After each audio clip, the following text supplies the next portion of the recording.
Music is one of the pillars of Hispanic culture, and for Victoria Perez, singing is a way to show her love for her heritage.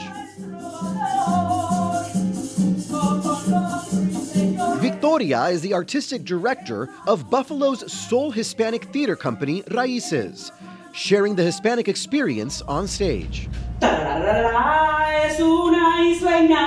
So I am enamored by my people, mi gente. And I want everyone to see the beauty of mi gente. Victoria just wrapped up a one-woman show entitled Isleña, directed by her sister Maria. Isleña is that love story to Puerto Rico. The story of a woman returning to her home country after 30 years in Buffalo. What does this story mean to you? Well, it's a very personal story because it's my story. Yeah. I asked Victoria why it took her so long to return to Puerto Rico. She says she felt at home in Buffalo. That says a lot about Buffalo. Yeah. That sense of community, right, is the thing that allows you to find joy in a new beginning. To better understand the soul of Buffalo's Hispanic community, I'm meeting with Casimiro Rodriguez. Hi, Robert. Robert. Mucho gusto. Un placer conocerte, Robert. He's the founder of the Hispanic Heritage Council of Western New York. Tell me, what was the draw for Hispanics to move to Western New York, to move to New York State?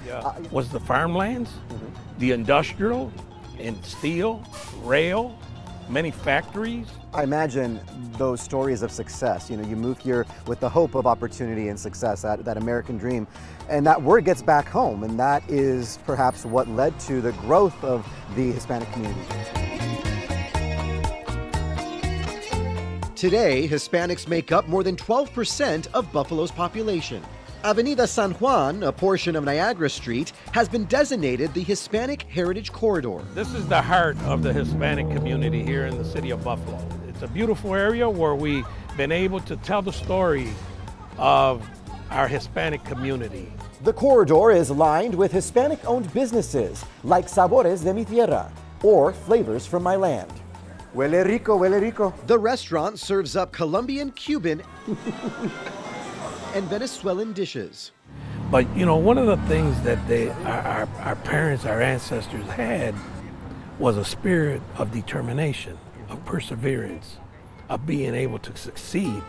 You know, they had faith that tomorrow will be a better day.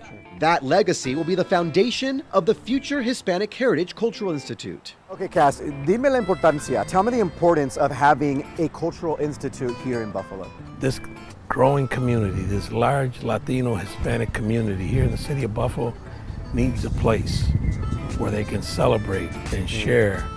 Among the many features, the Institute will offer a theater, the new home for the Raíces Theater Company. Qué lindo cuando el sol de madrugada desgarra el negro manto de la noche, dejando ver su luz desparramada en un bello. That song obviously is about Puerto Rico. Yeah. But would you say that that song could also be sung about Buffalo? Absolutely. Yeah. Absolutely. I mean, there's so much. Buffalo is a secret. Buffalo's a secret. A lot of people don't understand that Buffalo is it's a beautiful place to live. And just that joy of thinking, I belong to a place. Exactly. My people, generations ago, started in that place. And here I am. And when I think of that place, I think I'm whole. Woo! There's nothing better than that.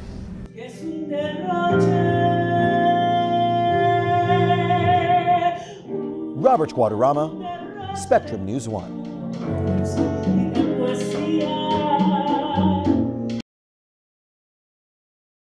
I am a testament that the American dream still exists today. And I want to give people hope that that is still the country that we live in. Juan Figueroa is from Puerto Rico. He was raised in New York City and now is the first elected Hispanic sheriff in New York State. When I hear that you're, the first in the entire state, that the word that comes to my mind is orgullo, which is pride. I'm proud of that. It's personal for me. I know how tough it is for Latinos that come to our country. His parents made the journey to New York City in search of a better life. How did you end up in Ulster County? The sheriff says his family would vacation upstate when he was young. I love the country, and I was always telling my parents, and hey, we should move up here. One day, his wish came true. So we ended up moving up here in the 70s. After high school, Figueroa served in the Marine Corps, then spent 25 years with the New York State Police. In 2018, he was elected sheriff of Ulster County. You are the minority here, but yet you've been able to rise to such a high position. Obviously, that came with extreme challenge and obstacles. If you let negative feelings from other people get in the way of what you're trying to do, you're never going to succeed. I go around it.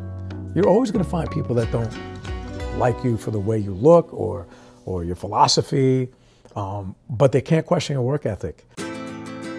That work ethic and ambition is also a source of pride for Genesis Ramos. Believe in yourself and know that we belong in all the spaces. Ramos is the first Hispanic woman elected to the Orange County Legislature. When you are able to be the first person to step into something and really pave a way and build a foundation, at least for me, it's something that I don't take for granted at all. As Ramos shows me around her district, we stop by a local Hispanic bakery. So this is Emma's Delight. It's a Peruvian-owned bakery. All right. They have some great stuff. Let's try it. We're enjoying a spread of traditional Hispanic pastries, like pastelitos de espinaca, a spinach and cheese puff pastry. Wow. That's my kind of breakfast. Ramos's parents moved to Newburgh in the 1980s from Honduras. She credits them for her motivation. The way that they persevered and pushed through and worked hard and just never gave up and never let up, that I think sent a message to me from a very young age to always believe in myself, always believe that I can achieve what I set my mind to. One of the fruits of her labor is the future Desmond Center for Community Engagement and Wellness at Mount St. Mary College. Among the many resources, the center will offer medical and mental health services for underserved people in the community. I'm very passionate about health equity and improving health outcomes in our community. Why is it important to you, and why is it important in general, to have representation in leadership, in public office? It was time for our representation to look like us and to be able to really understand and connect to us. Sheriff Figueroa says the same goes for law enforcement. You have to understand cultures. And if you don't have people that work in organizations like this and have people that have a seat at the table to have that conversation, we're not going to succeed, and we're going to revert back to the previous practices that we've seen in law enforcement. Since he took office, he's made diversity a priority. We changed the way we did interviews, we changed the way we hired. Your parents left Puerto Rico for a better future, for opportunity, so that their kids could excel at life. And here you are as a sheriff of a county, the first sheriff in New York State. They must be very, very proud of you. Well, there were some hard-working people. Nothing was given to us, absolutely nothing. We had to fight for everything and work for everything that we had. And that's the Hispanic story, a story of ambition. Robert Guadarrama, Spectrum News 1.